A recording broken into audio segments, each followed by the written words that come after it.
Hello, welcome back. I put a little feeler out on my Instagram to see what sort of video people might want next. The overwhelming win was dealing with a narcissist. Let me just get comfy.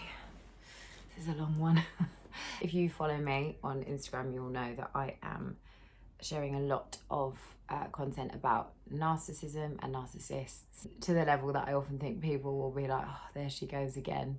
However, it's something I feel really passionately about because I am a survivor of narcissistic abuse, and that's still really difficult for me to say because I wasn't with somebody who seemed like he was abusive in any way. I still sort of fall for it and believe that to be true, so I feel weird when I say it, but having read so much about it and spoken to many people about it and just educating myself as much as I possibly can, I've realised that definitely is what happened.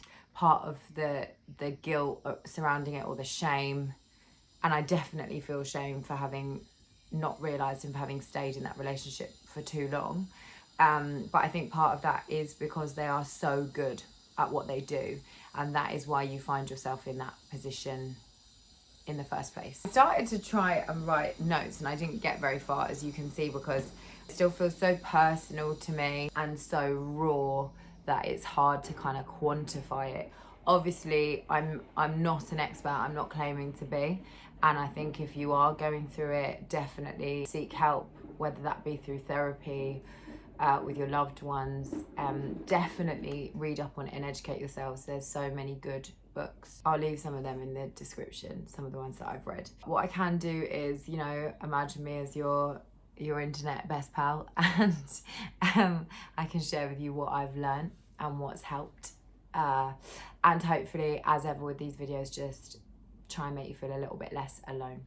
I think the first thing is knowing that narcissism is a spectrum. It's a personality disorder, but it's on a spectrum. So you can have very mild narcissists and you can have like extreme narcissists who would be violent, and it would be a really, really dreadful experience.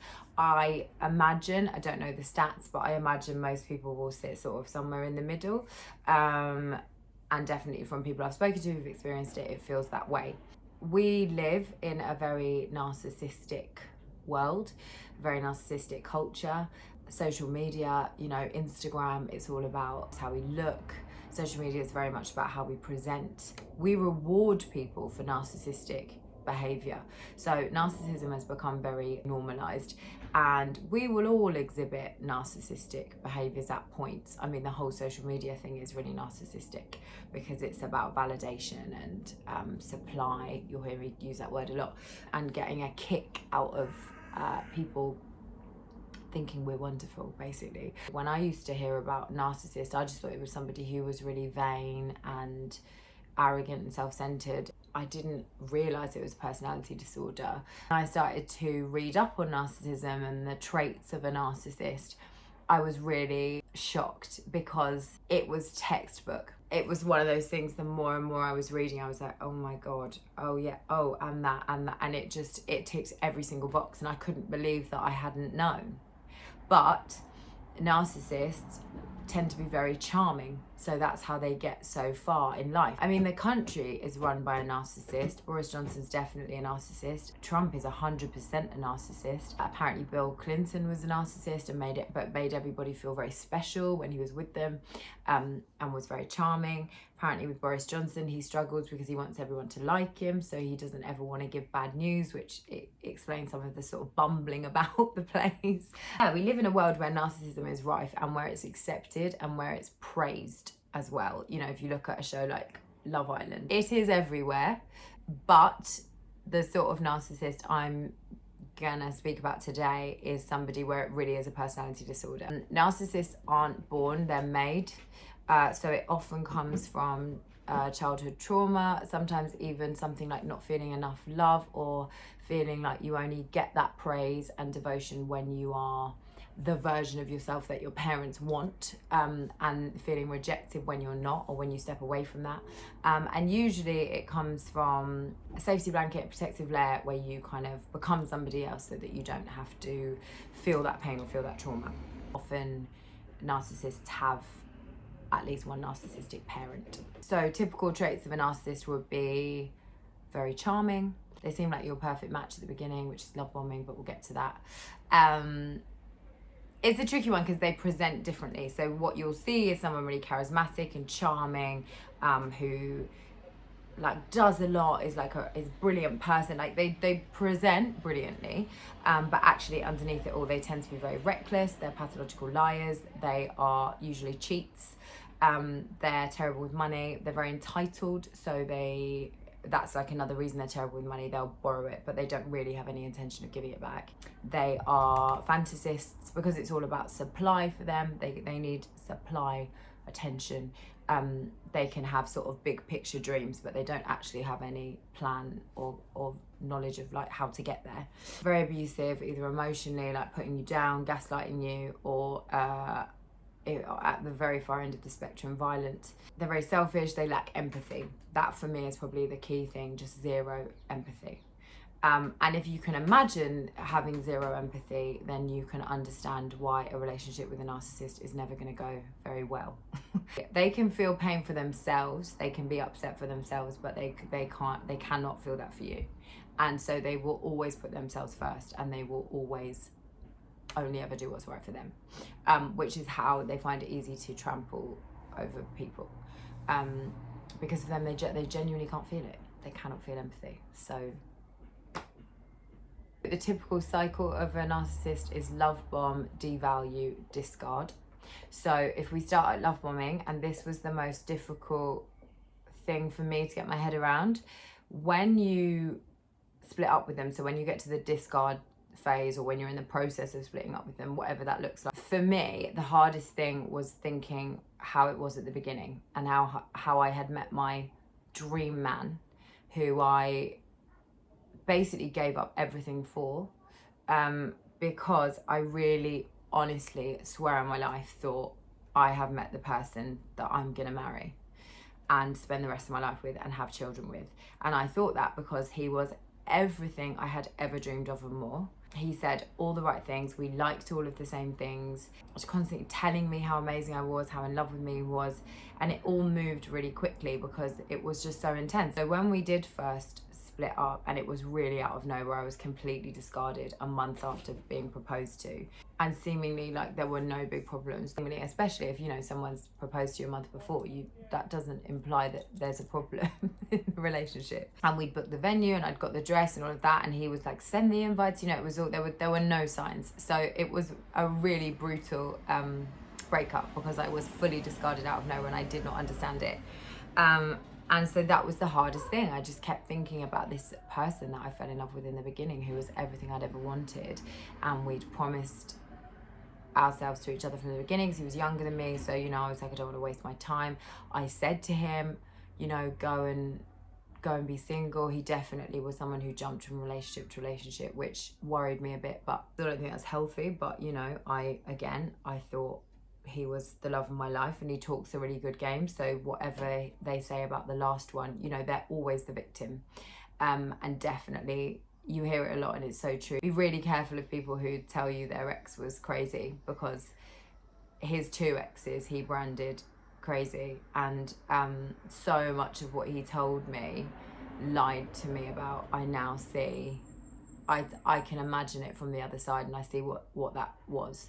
But yeah, I'd even said, you know, do you want more time to be single and work your stuff out? And he's like, no, and was like offended and was like, you're all I want. And, you know, so it seemed so solid, and, you know, wow. So all I kept thinking was about this amazing person that I met, and how had we ended up here, because he was my soulmate. He was everything. Like, what has happened? I believed that he was that person. I was like, where has my person gone? Where has my soulmate gone? Where's my best friend gone? And that was the most hurtful and difficult thing for me. And then the turning point was realizing that that person who he presented, that was never him. So what narcissists do is they mirror you. So normally a narcissist will have planned, we were friends first, so he will have planned that he was going to snag me way before I knew about it. So they ask a lot of questions, and I remember that in the beginning he did ask me so many questions. Would find out my likes, my dislikes, my weak spots, my vulnerabilities, all of it. So then when they're ready, they have this log of information that they can pull on, and they found out things from you don't even know you've shared, so they can just bust these things out. They start liking everything that you like, so down to really strange things. Like, we used to always get pizza because I'm obsessed with pizza, and he was like, pepperoni's his favorite. I found out towards the end of our relationship ham and pineapple was his favorite, and I hate ham and pineapple passionately. The man never ate ham and pineapple pizza in my presence till the end, where he was already getting bored and ready to discard me. Like, nuts shit like that you think is not even a thing. So yeah, what you need to realize, and what the real turning point was for me, was realizing that the abuse begins with the love bombing. So the love bombing feels amazing, so that's so difficult to think of that as abuse, but it is, because you're basically being groomed. They're doing everything in their power to make you fall hopelessly in love with them. And that's where the codependency then begins, because you think they're your person, they saved you, they've come along, they've made everything right and all of this. Then also, they'll often play the victim. They'll give you something. And then that would also happen when we had an argument. If he hurt me, because I did clock that he lacked empathy, and that if something ever came up that suited him, where he got attention or validation from it, I would just be forgotten about. I'd be thrown on the floor. And then stuff like that would happen more often than it should. But then anytime I'd confront it, it'd be like, that really hurt me, you made me feel like really worthless, really unimportant.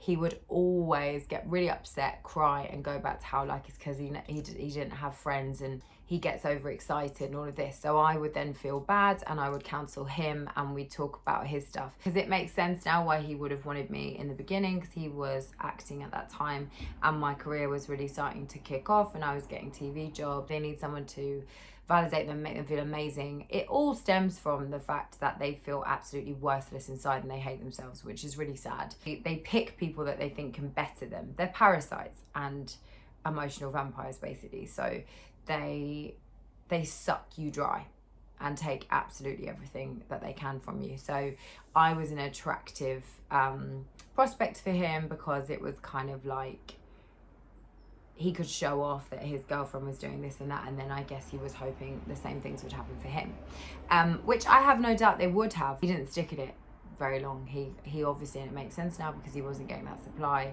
That was really upsetting for him, and so he quit.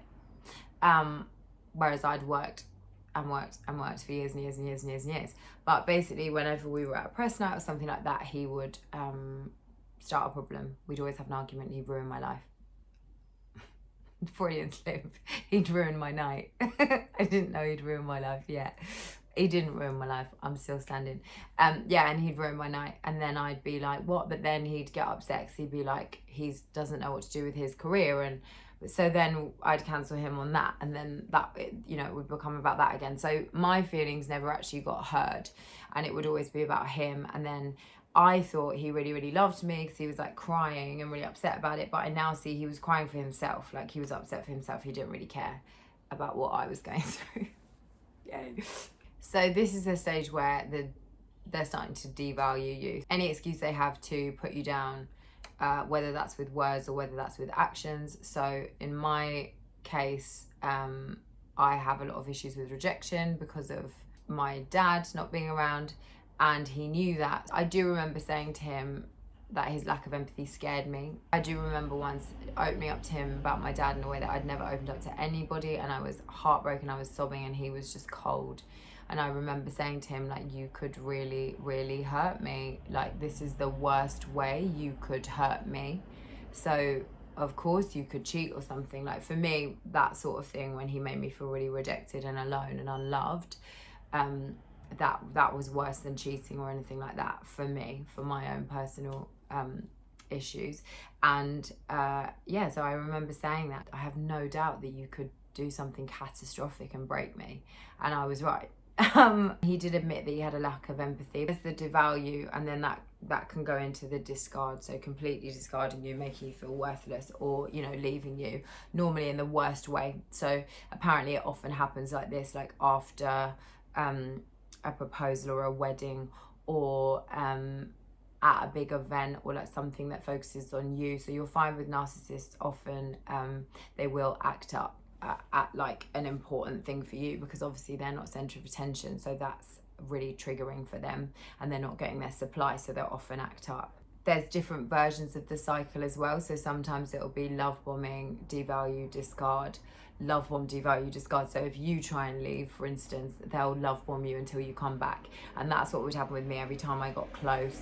And I was like, actually, this is unacceptable behavior. This is gross. I'm not going to put up with it. It would be love bomb times 1,000, and promises of getting therapy and buying books, but then never reading them, crying and I can't be without you, and just, you know, and using all of the victim stuff to make me feel bad and take him back. But my experience of it was pretty much like long stages. So like love bombing, devalue, and it was all subtle. So that's obviously this is, you know, I can only speak to my experience, and I'm not trying to say my experience is the only experience, but in case it helps, you know, in case you recognize certain behaviors. On the front of it, he was the best partner, and what people would see publicly was him driving miles to, you know, get me or support me at shows. Very funny, and he would present as the perfect partner, and he fooled me. You know, in many ways he was, but I see now that a lot of that was for the points, the validation. So he liked being at my shows because he would get praise as well, because he was my boyfriend, and all of the driving back and forward, you know, that did always seem really selfless to me, and I will always be grateful for that, always, because he'd always give me like lifts to different towns, whatever, if he could, and would help me out in that way. But I see now as well that again gave him that supply, because people were like, God, aren't you amazing, aren't you good? And also, you know, yes, he was. That was great of him, but it was in my mum's car that he didn't pay for, and he kept getting parking tickets and not paying them and letting them rack up, and she'd get the post about it and he'd say he'd sorted it and he hadn't. So there were still all these strange things laced in. But I think the most dangerous thing about being in love with a narcissist is, or probably, you know, having them as a parent or a friend or any of it, is that often I was with a covert narcissist, so there's different types of narcissism. It's all in the little things. Well, these little things, I cannot tell you, it adds up, and it just tells you that you're forgettable and you aren't worth thinking about. And to also, you know, bearing in mind where you've come from, the love bombing, where they're the most thoughtful person in the whole world, and I was always getting little gifts or little sweet things from him, to then have that completely ripped away, and that's the devalue of it. You're like, oh, he used to love me, you know. I see now how that made me codependent, because what happens is he says he doesn't have any friends, and he blames that on his last relationship. I now don't think it was that at all. And so I would then be like, right, you're totally welcome in my life. So then whatever I did, wherever I went, he would be welcome. Whenever he made friends, I was never introduced to them. I met some of his old friends who he'd known for a while, but anybody new, like the new people at his new job, never got to meet them. That I learnt from an amazing podcast, the Pleasure Podcast, Susan Wakoma's episode about narcissism. I learned that way about triangulation. So they'll do that, they'll pit you against people without you even knowing it. So I don't know what he would have told the people that he worked with about me. Probably lies, and probably made me sound really stuffy and boring and difficult, but I wasn't. And had they have met me, he wouldn't have been able to, oh, there she is. He wouldn't have been able to tell those lies. And there was one incident with my best friend. He'd just been sort of at me all day like that. And then I finally blew because I was pissed. And she like snapped at me. And I see that now, it was a way of like keeping us apart. We spoke about moving away a lot. They often try and isolate you. He said to one of my other best friends, like during the breakup, he was like, you know, towards an abusive relationship with her career, and implied that I should quit. And she was really like shocked and was like, my people, they're so lush. She was like, Tor's exceptional though, you realise this, right? So there's no option for her to give up, which is amazing of her. Where I'd been on tour, he told me when I got back, he was like, I think I was really depressed, because when I got back, the house was a state, everything was like a bit shit, and I was like, what on earth? And then I got back from working my ass off on tour, and I've been paying full rent to not even live here, because I didn't want to like screw him over. but I was really struggling financially. And then I found myself having to like tidy the whole house and everything. So I was like, what on earth? And he's like, well, I was really depressed when you were away, and you know, said he really struggled. So I was like, well, I won't tour again, because I was like, he's the love of my life. I'd do anything for him. So I see how that was happening. I was starting to lose myself. There are other things that happen that I don't really want to go into, but I started antidepressants and was getting a lot of therapy, and I definitely thought it was all me. I thought I was the problem. And I know now from learning more about narcissism, I learned via that I'm an empath, so I feel things really deeply and I take things on. I'm not very good at boundaries. I'm somebody who can easily fall into codependency. Probably all stems from my background, and again, the stuff with my dad. But empaths can pick up on energy and know something's off but not know what it is. And I know I definitely had that with him. I knew something was wrong. I knew there was a lack of empathy. I knew he could be very cold and cruel. I just knew something was off, but I didn't know what it was. So I automatically took it on and thought that it was me. I thought I was the problem. So I just spent ages trying to improve myself and be better. I think until you have been with a narcissist or experienced one, you know, intimately in your life, you know, unless you've actually been really involved with that person, I don't think you will ever fully understand how traumatic the abuse is. And it is because it is so subtle, and there are not many things you can kind of hold them to. And it's such a clever form of abuse, because as I was saying with the love bombing and everything at the beginning, where they make you believe that they're everything you ever wanted, it put me into a state of forever.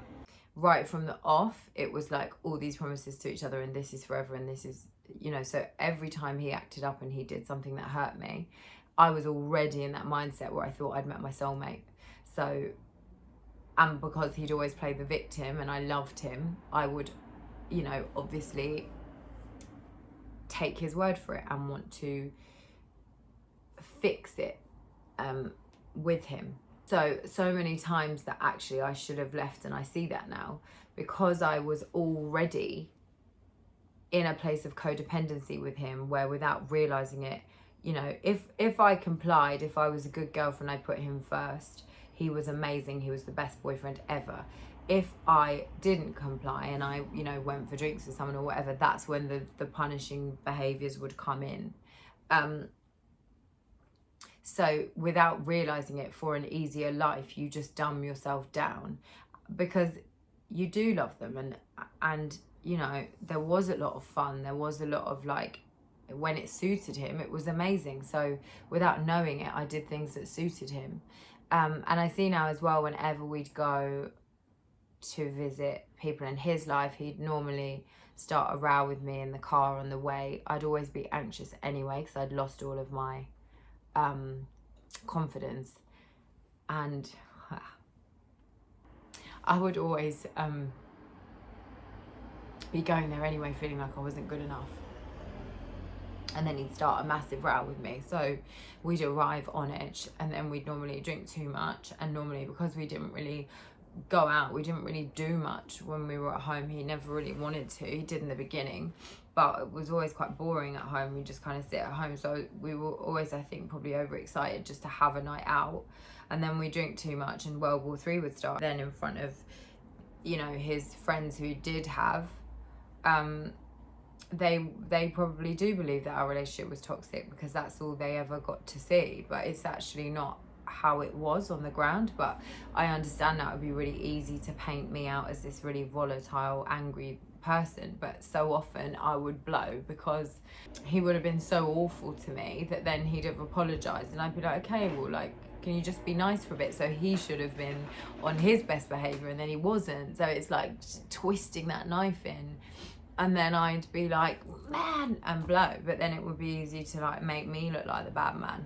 It's tricky, because it's really hard to believe that a human being could behave the way that a narcissist does.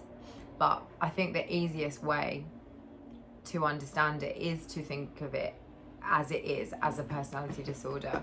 And no, Misty, no. My babies. And know that they're not wired the same. Because of their narcissism, they tend to make terrible parents. They tend to never be happy in relationships because obviously where they need the fuel, they need the supply all the time. The minute a relationship gets normal and they're not held, you know, on the highest high, and it is like, well, can you do this? And, you know, a natural bit of nagging comes into the relationship. They cannot handle that because they need to feel special and important and wonderful. So there's no way that a relationship can last with a narcissist just because of how they're wired and because of what they need.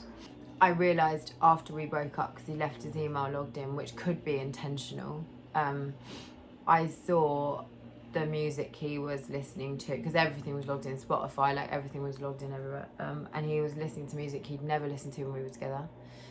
He was booking trips for her, love bombing her, doing all the perfect stuff, that like places, like things he'd never shown any interest in the whole time we were together. And I that's when I really saw it with my own eyes, and I was like, oh wow, he's just mirroring her. He's becoming everything she is, and that's exactly what he did with me. You have to think of them almost like they don't have a personality. They are just a parasite, really, and they're just there to get what they can out of the situation, and they will become whoever you need them to be. But who they are is a very lost, angry, bitter person, and not somebody that you can actually build with, because they will always just be out for themselves.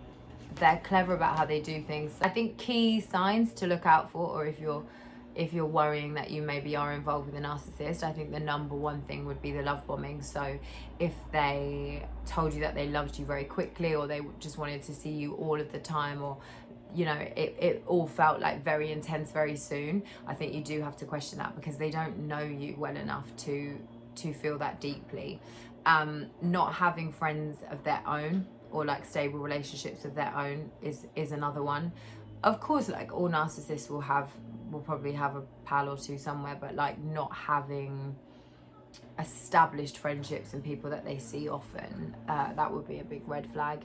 If they expect you to pay a lot of the time, or if it's in a sort of entitled way. I remember I had a lot of times where we'd be at the shops and we'd be getting shared stuff, and he wouldn't even try and get his card out.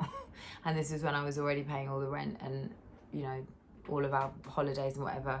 And I remember a few times being like, are you even gonna offer? Or that's definitely, that sort of entitled behavior is a big sign. If every time you have an argument, or they end up being the victim, and you end up putting your feelings aside to try and counsel or help them. If you feel that they lack empathy, that's a big one. If you find yourself changing your behavior, or for an easier life, and often that is in a really subtle way, if it's just easier to invite them. This is the funny thing about it, so much of it is like a feeling. So often I would just feel like I had to invite him, or I would just feel like I'm not going to go to that event, and I can't explain that, and you can't put your finger on it, but it was just like, nah, it was an energy thing. So if you find yourself in that situation, definitely question that. See how they are with other people, you know, who are they interested in, who do they give their time to. Often it's people who can elevate them in some way. Sometimes it feels like they're listening just to talk. Often they'll seem uninterested, or like they can't really be bothered to be somewhere, or they'll be keen to leave, but they'll come alive when it's about them. Or they will like lock onto a bit of a conversation and then sort of jump in, and what they're saying is not quite right, but they were just like desperate to kind of talk about it. Reckless behavior, like mine would never like want to put a seatbelt on. He tried to like put on his jumper on a motorway once when he was driving. So what are you doing? Yeah, they can be a little bit reckless with their behavior. Addiction is rife in narcissists. Substance or gambling, again, because it's like validation, quick fix, you know, drugs making them feel amazing, gambling, instant wins, you know. This is doing it on the phone. We started getting bailiffs letters because he wasn't paying the bills, and still even now I'm finding letters that he's like hidden where he knew and was just ignoring it. They're pathological liars. I caught mine in a lie by the end. And even though I knew that, like, he told me he'd stayed somewhere, this is literally the day we broke up. He told me he'd stayed somewhere and I knew that he hadn't, because I'd been worried about him. Because my housemate had told me he'd not gone home. I'd stayed out to give him space. And I'd cleaned the whole house head to toe because I knew his love language was acts of service. And then my housemate said he'd not come home. So I was worried. He had stayed at a friend's house the night before, so I contacted that friend to see if he was there, purely because I was worried not to catch him out, because I never thought he cheated on me until I found all the emails. I honestly didn't believe that he'd ever cheated on me. I spoke to him and I asked him how his night was, and I had a bad feeling. And then he told me he'd stayed at this friend's house. And even when I said, no, you didn't, where were you? He calmly told me, he was like, yeah, I did stay there. Really calmly told me that I was wrong about 12 times, even though I knew that I wasn't wrong. And it makes you go, am I mad? Gaslighting. So gaslighting's a big one. And there's a lot of that. And I found myself, weirdly, in a lot of our arguments, I'd record them. I read somewhere, if you find yourself recording arguments, you may be being emotionally abused. I recorded them because I knew I was like drunk, so I wasn't getting my... We normally argue when we were drunk, probably because true colours come out. So he wouldn't have been able to play the perfect character that he was playing as much, and some of his hatred for me would have come out. Because I do think they hate you a bit, because, you know, they're using you and they want what you have. So it's really difficult to just love you if they want some of what you have. And yeah, I remember I would record it because I'd feel like I was just going around in circles, and I'd be saying something and he was like, no. And I remember I'd say something and he'd be like, I didn't say that. And I'd be like, you did. But he'd be saying to me, no, I didn't. I didn't say that. Or you heard that wrong. Or you did this, Tori. So it got to the stage where I started to record it because I was kind of terrified. I felt like I was losing myself. And I listened back to an argument recently and it was like shocking. There were so many times in it where something had happened how I'd said it had, and then he'd twisted it. But where I was drunk and upset, he would, like, you know, say, oh no, you got that wrong, you got the wrong end of the stick. And then I also heard all of the research that he'd done, because there was one bit where he like listed off my life like it was a CV. Like, it was weird. It was really weird. And I was like, oh God, yeah, that's all that sort of, you know, studying you that they do in the beginning, because this was a argument nearer the beginning.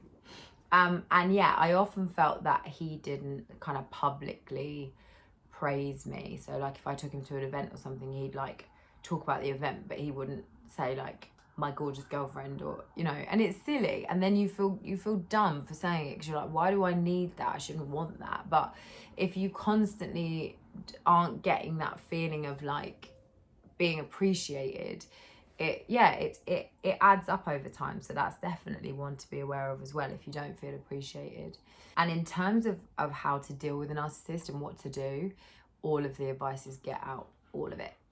There's no way a relationship with a narcissist is going to end well. You are going to get discarded at some stage. If you aren't discarded, then you're probably being cheated on, you're probably being bled dry financially, emotionally. Most people who've been with a narcissist find themselves in debt or very traumatized or with no friends, completely isolated. They take everything from you. All of the advice is that narcissists shouldn't have children, obviously, because they can't feel empathy. So how can you ever be a great parent if you can't be empathetic? They also often use the kids as pawns.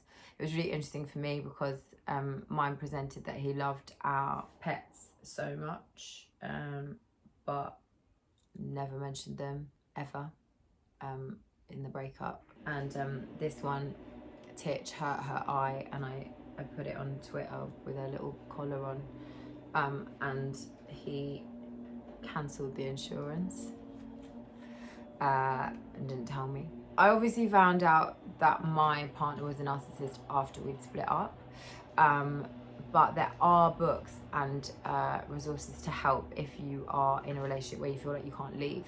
Obviously I was lucky because I could leave and we didn't have kids, and, you know, so I was in a much easier position, as painful as it was. So I don't want to speak to what to do if you feel like you kind of have to stay with a narcissist, but there is help out there. Please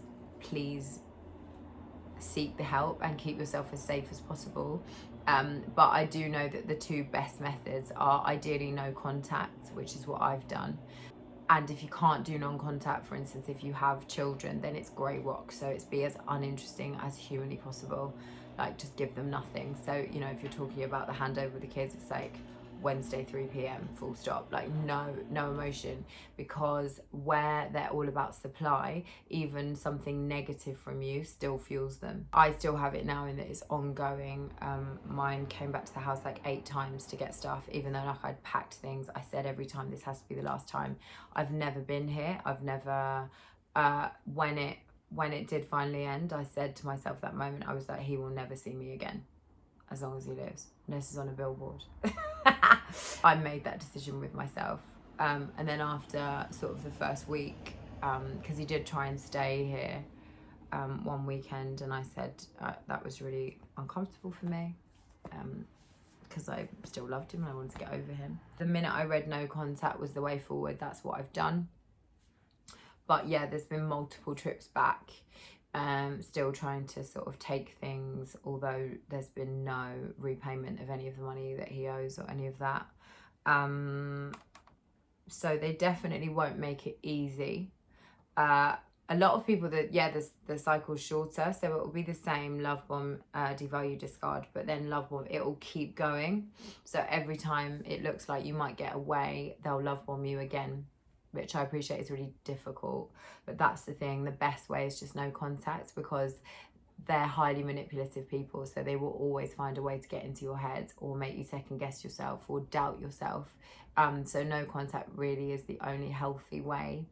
And then in terms of like getting over it, I've got over it a lot quicker than I thought, and I've come off my antidepressants and everything, because I realised so much of my depression and my sadness was actually my relationship and the fact that I was being emotionally abused and used. I think the key things for me were realising, as I said earlier, that the love bombing is where the abuse starts. So this perfect person that you think you had doesn't exist. It's like grieving Santa Claus. I'm scared to say the next part of that because I don't want to burst the bubble for anyone, but you know about Santa Claus. Like, there's no point grieving that, is there? Because, so it's the same thing.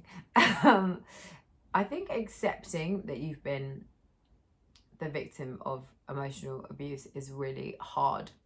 And there's a lot of shame involved, because you're like, how could I let this happen? How could I not have seen it? But you have to forgive yourself, and you have to understand that, like, they're so good at what they do and they fool everybody. You know, all my friends, my family were fooled. It's not you aren't the problem. It's who they are and it's what they are. They thrive on fooling you and they get their supply that way. So you're not stupid. You're not stupid. When it breaks down, they will lie to everybody about you. And I think you just kind of have to accept that it is what it is, and let them lie, let them have it, because you know the truth. But it's really bizarre in emotionally abusive relationships. People just don't want to believe it, because there's no, you know, there's no bruises, there's no, they didn't do it in front of people. They didn't, you know, necessarily shout at you and call you names. You know, in my relationship, he was never violent. There was so much good about our relationship. That's the thing. Like, we got on like a house on fire and we laughed so much, and he was my best friend, and I adored him. But I did feel scared when we argued, and I did feel underappreciated. In the beginning, he made me feel like more, and he lifted me up, and by the end I'd completely lost myself and I didn't feel supported. I didn't feel, by the end, when I sent him stuff I'd written, or, you know, he just wouldn't read it. And when I played in my EP, I didn't release it in the end. I'm going to release it soon, but I didn't initially, because he just sort of told me a couple of things that were wrong with it.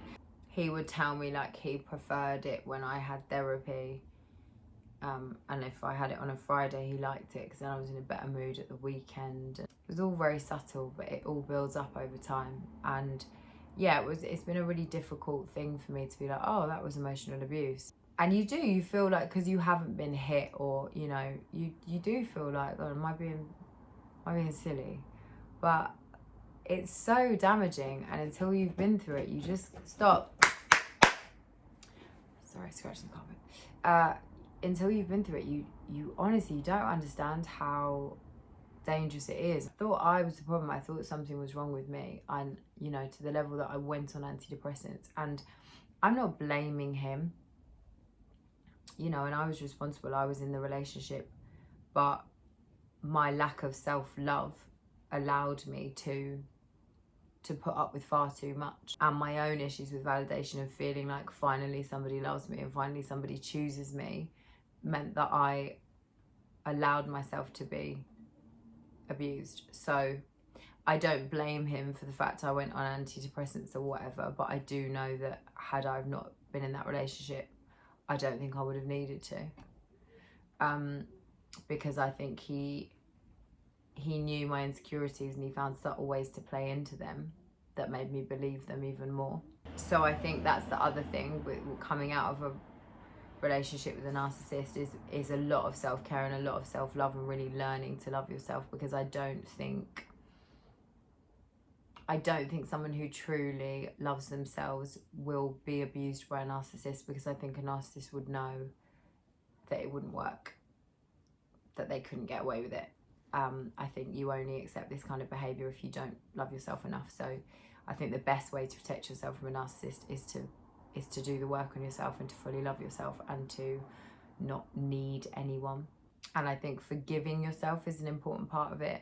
Forgiving yourself for loving somebody like that. Forgive yourself for not seeing the red flags sooner. Reading all that you can, listening to podcasts, listening to other people's experiences, because it's so similar. It's so similar for everybody. They kind of teach you not to trust yourself, because like I always thought I was a really good judge of character, and he completely pulled the wool over my eyes. So I think Susan Wokoma talks really interestingly about that and her gut, and I would really recommend that podcast.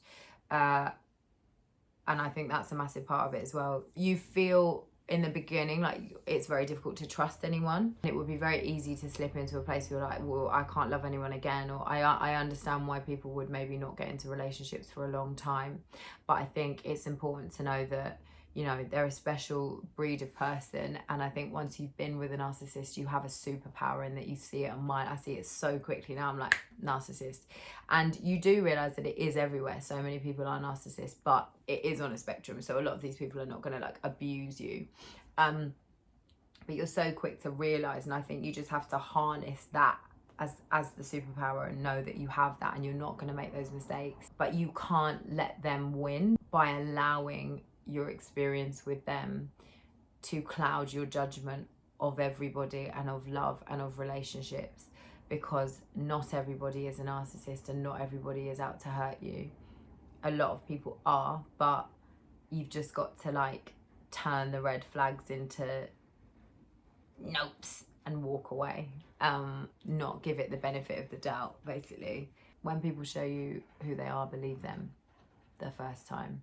And you know, if they are the right person and you have got it wrong, I don't think you would have got it wrong, but if you have, they'll find a way to show you that. So there's no fear, but definitely don't hang about to work out if someone's a narcissist. If you think they are, just get out of it. It hasn't made me not believe in love. I still believe in love, but it has made me feel differently about how I would go about a relationship. I definitely don't know about forever love now. I think I touched on that in another video. I did. I want to love as, you know, as long as it feels good and as long as it feels right. I don't think it's healthy to be like, oh, this is a really shit patch, but you know, we've got forever, so it's just, by all means, work through things. I'm not saying that, but don't excuse people's poor behaviors because you've decided something's forever, because ultimately self-love is the key, and loving yourself and being enough for yourself means that you don't have to put up with anything that makes you feel shit, and nor should you. So if two healthy people both love themselves enough, they will naturally work at something, and if it's got to a stage where it's toxic and it's not feeling good, they'll do that, but they should do that lovingly and calmly. There's no shame in something running its course. Just licking her ass in the middle of my video. narcissist. One of the trickiest things, it is a bit frustrating, but when people are asking like what's happened, they always try and look at it from like a normal point of view. But why would he propose, or what? And I'm like, no, let's just rewind. They don't think about things the same way we do.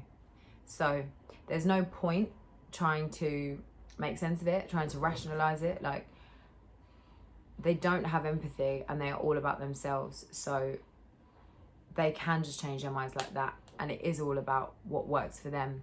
And so it can be really brutal because it is that flippant for them. Like, I think in my situation, I think as far as he could love, I think he loved me, but he can't even get close to accessing the way I love. So I don't even take it personally. Like, I know it's not about me. And also another thing that's really worth knowing, they pick you because you're brilliant.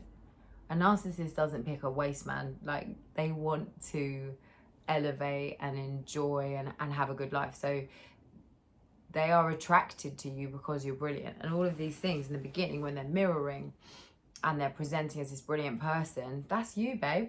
That's you. They are mirroring you. So know that you're brilliant and you're beautiful. So all these things you loved about them, that was you. So, you know, I think a really important part of it is not taking it personally. Like, it could happen to any of us, and it's not a representation of us, it's a representation of them. And they have a personality disorder. They are unwell, they need therapy, they need help, they need lots of it, and they need it now, yesterday.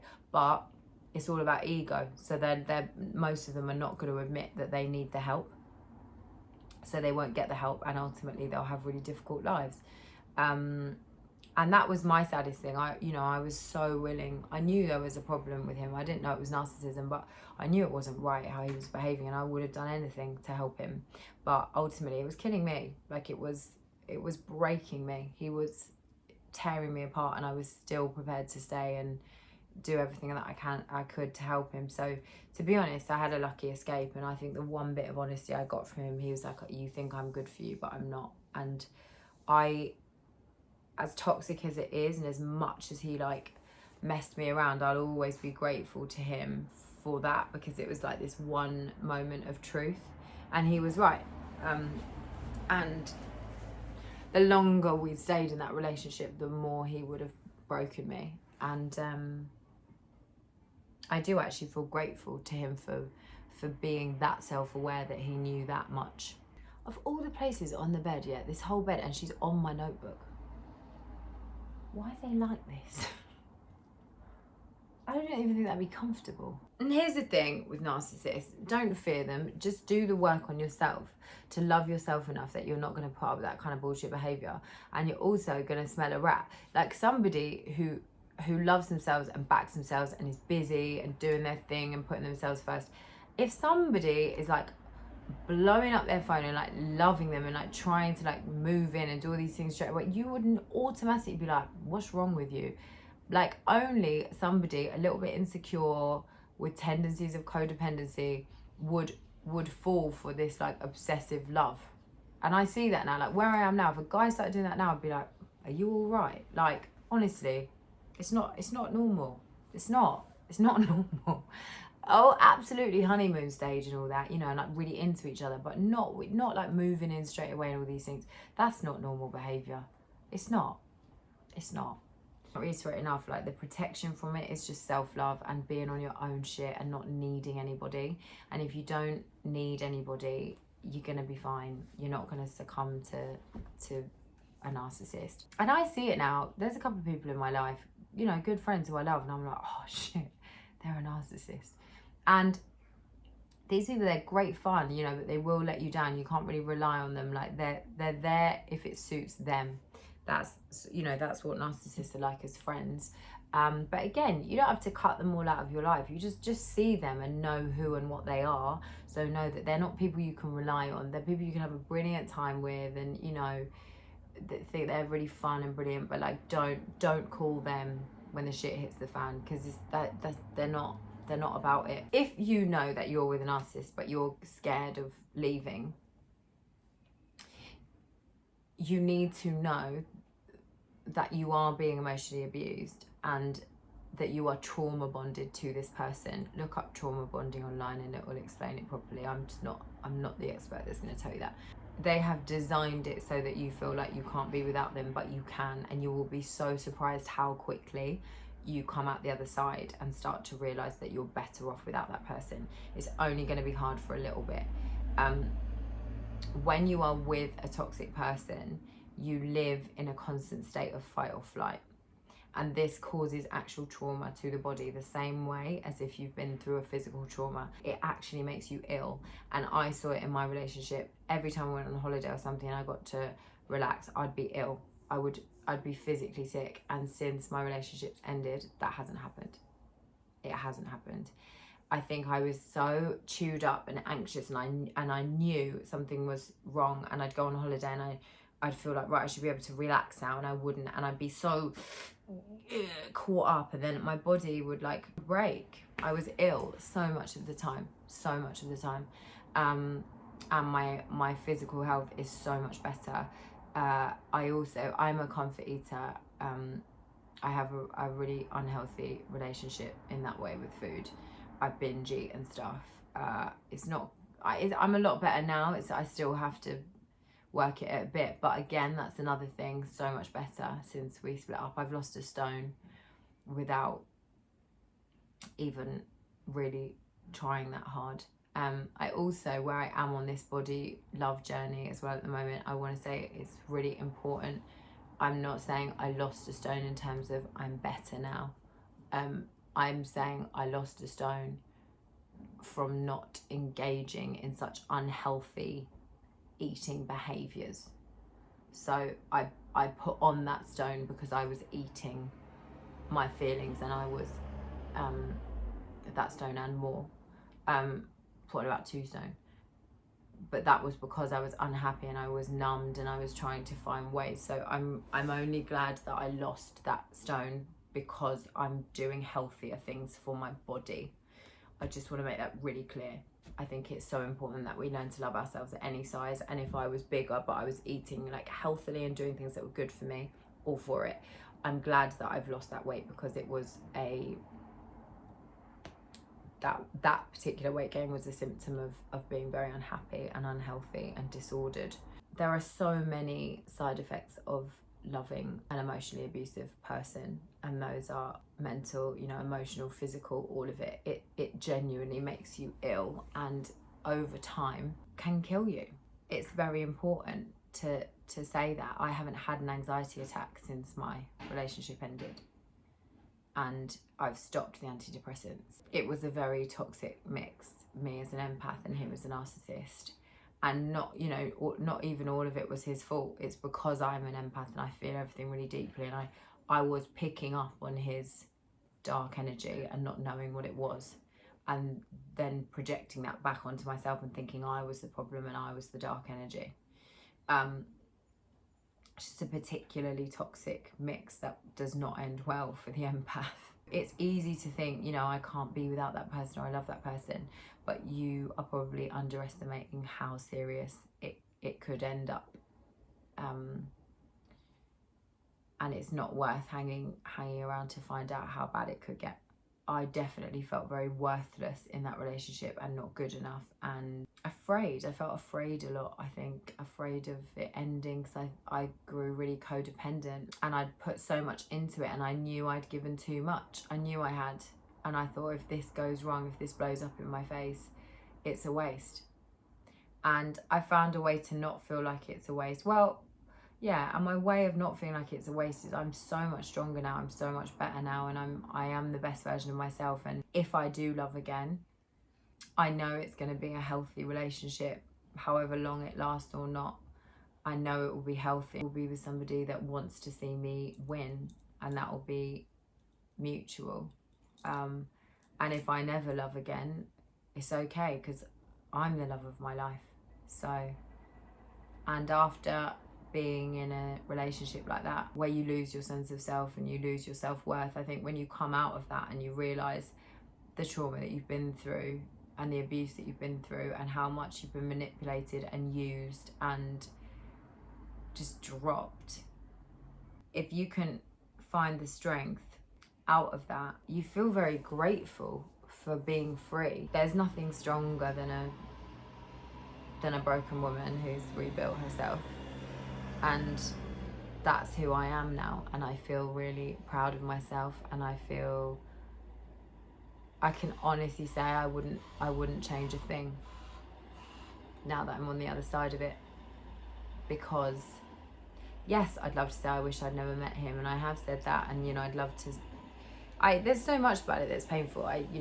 He's taken away my proposal now. Like I've been proposed to. I bought a wedding dress. He proposed to me in my favourite place, in front of my best friends, in front of my dead grandparents' plaque. Like, you know, he took my favourite place from me. But I'm gonna go back soon. I'm gonna make new memories, and I'll make better ones. But you know, there's so much about it that it would be easy for me to be like, I wish that hadn't happened. But because I've faced it, and I've sat in it, and I'm doing the work, and I'm educating myself, you know, if it hadn't have happened to me, I wouldn't be this far along, and I wouldn't know all of the things that I know now, and I probably wouldn't know how important self-love is. So I wouldn't change anything. So I'm here to tell you that there is the other side, and it feels absolutely amazing, and there's so much relief and joy and freedom, and you will never let yourself be used or taken for granted like that again. You won't, because you will find a strength and a love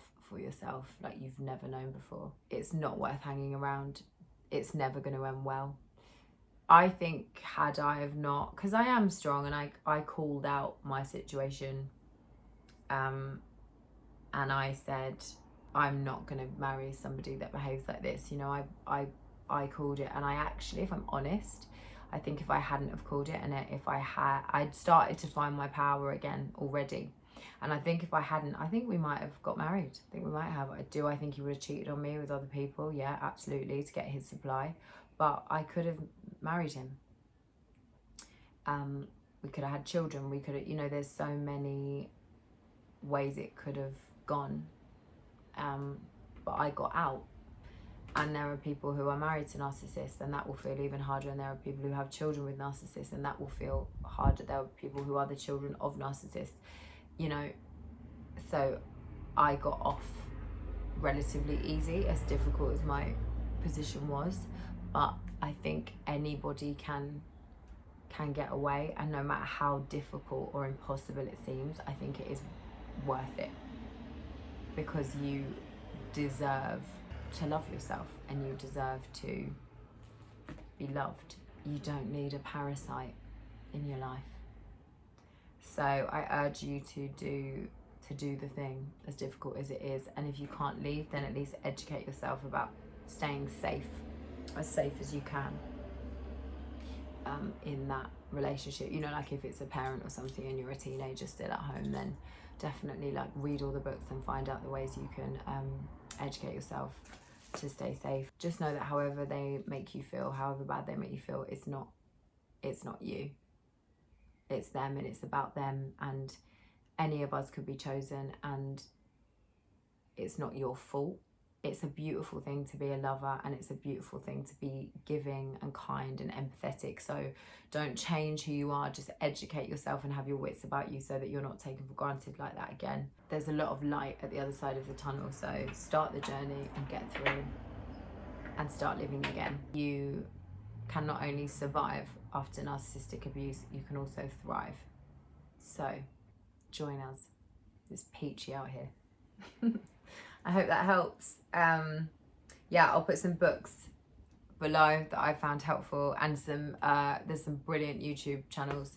Let me know what else you'd like to hear about, and I will do my best. Lots of love. Bye.